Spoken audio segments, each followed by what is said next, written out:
Hello, hello, greetings, salutations. It is Spoot again with Fort Misery Gaming doing Sinoalice.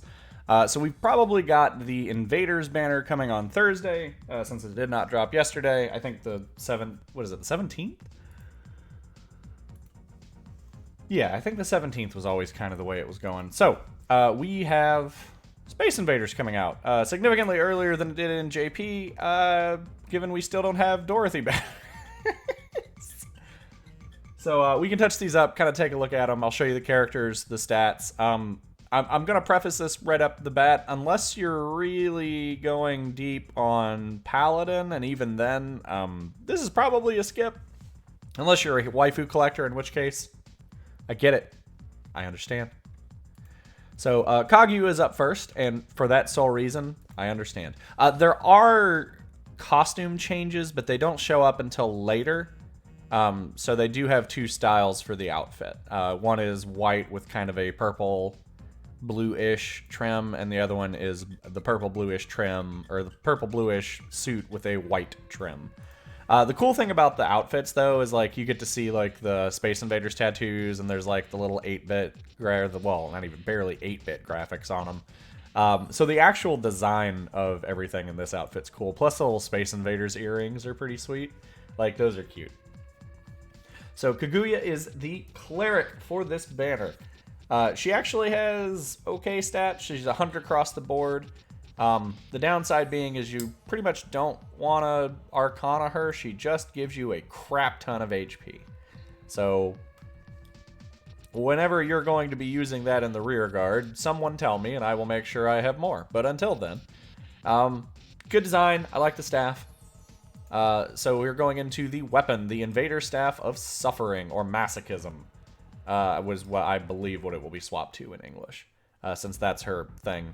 488.15 in stats. We had kind of a discussion in the comments on this the other day.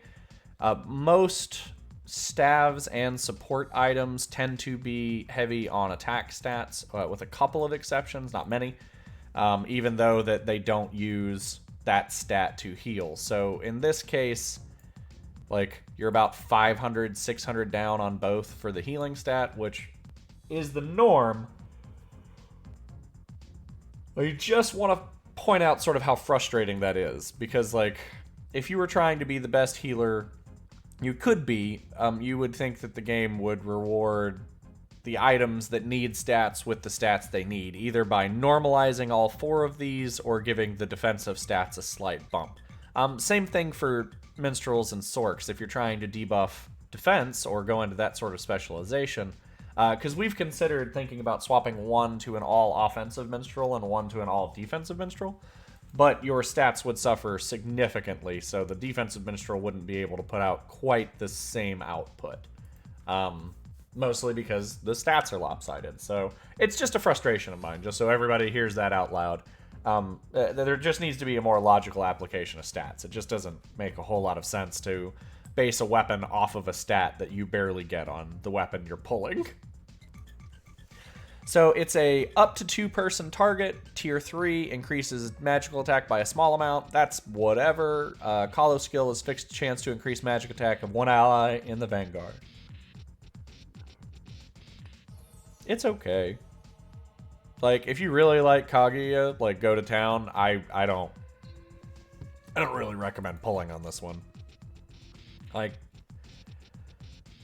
the almost 5k stats is kind of where you want to be for the standard. It's just the ability is not too great. Like, the possible 2 targets is good, but magic attack is meh unless you've got paladins. Like, because I have never seen a gunner in Grand Colo. And I could be lying. There may have been one that I wasn't paying attention or they swapped at the last second, but I've never seen a gunner in Colo or Grand Colo. So that's just, it is what it is. I get it. We can all tell me that I'm silly for magic attack, but until you need it, you don't really need it. Like, we have a guy going half Nightmare Alice in Grand Colo, so we have a couple of extra magic attack weapons, but for the most part, not as big a deal.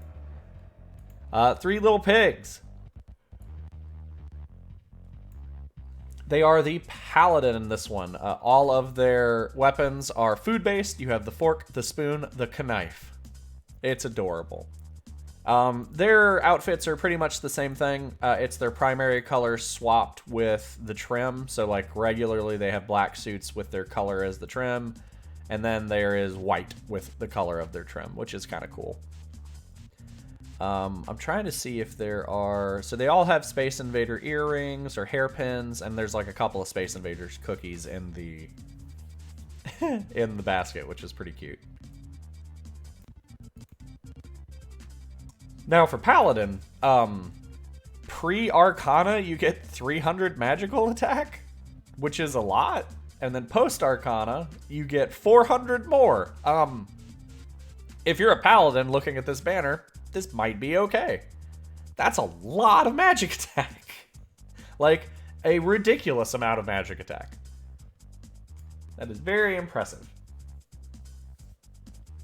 Otherwise, it's the same spread. You've got 1 magical defense, you've got some HP at the end and in the middle. Nothing really crazy about it. It is definitely a good class to grab for stats. The weapons, we'll see. Invader Spirit Gluttony, you've got deals great magic defense to 1 to 2 enemies, decrease their magic defense by small amount. That's okay. The colo is fixed chance to moderately increase own magical attack while attacking. It's sort of a self magic attack buff, which is fine. It's a tier 2 and there aren't a whole lot of those floating around, so like it's not as good as Dauntless Courage, but it's usable. It's not great, it's usable. The stat spread is a little better on this one. They tend to be more favorable for weapons. It's 4,700 total, which is a little under where I would prefer, but it's got 1,600 magic attack on it, which is pretty good. 1,400 physical attack, which is whatever. So if you're using a salad grid, it's pretty good.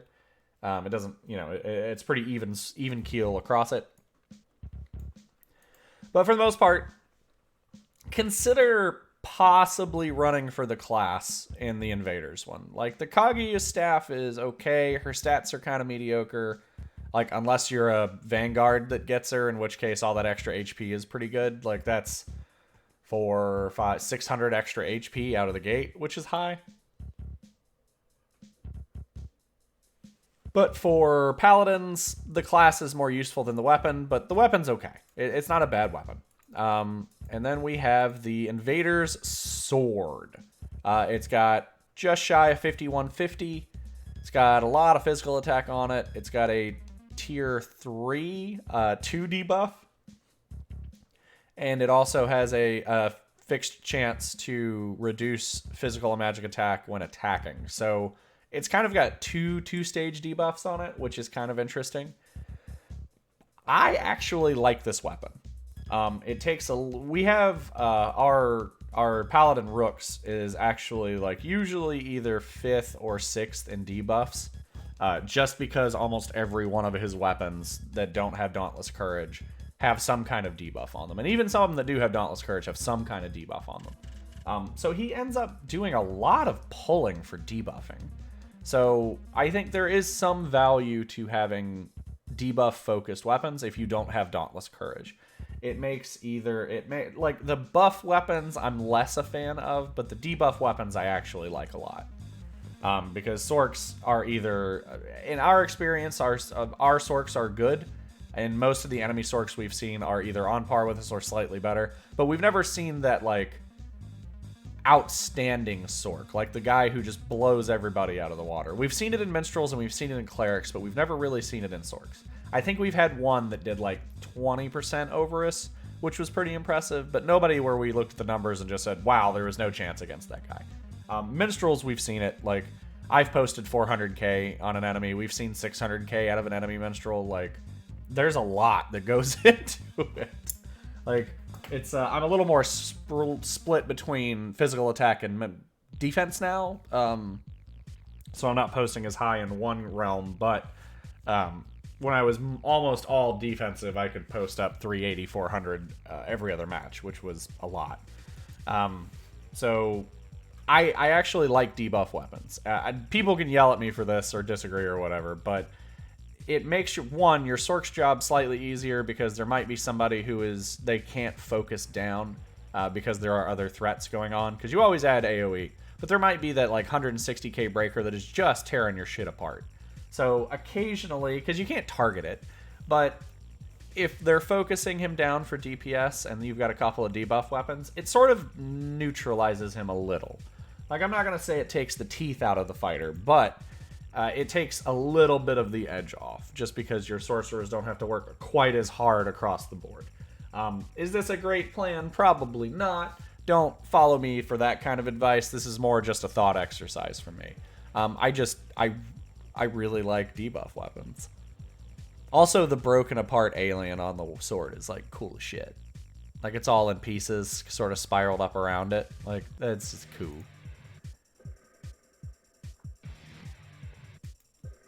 So that's it for the banner. Should you pull? Probably not. Like, the breaker sword's a good bonus if you're salad gridding. Paladins, the Three Little Piggies classes got a lot of magic attack on it. Like, that's a ridiculous amount of magic attack. Clerics, the staff's good for its chance to 2-target, but the rest of it's kind of mediocre. So, kind of gauge it. Like, honestly, I'm going to tell you every time that you should lean spec banners, just because you don't want to pull off banner stuff. Like, if I'm playing a minstrel and I pull the Invaders Sword, I'm screwed, because it goes in my subgrid. Oh no, I get 200 stats out of it if I max it. Like, I get 500 stats out of it if I max it. Like, it's just not something that you really care about until the end of the late game. Like, the main part is your main grid and your cost. And cost-wise, these are all pretty good. The spear is 17, the staff is 17, the sword is 18. So, cost-wise, they're all right. They're not on par with some of the high, like the 18 cost or the 19 cost, but it's fine. So, short version, probably skip it. Paladins have some interest in pulling Three Little Pigs. And if you're a Vanguard and you pull Kaguya, you may as well Arcana her, because it's a shit ton of HP on it. But for the most part, unless you're really waifu chasing, or like there's something in here you really, really need to fill out a grid, we have plenty of blue items. Like, I'm overstocked with red and blue instruments at this point. So just keep it in mind. Keep an eye out on it. That's it for me. Like, comment, subscribe. Be sure to comment back on this when Invaders comes out and tell us, like, hey, what did you get? Or you can just yell at me in the comments. We do this all the time. So y'all have a good one.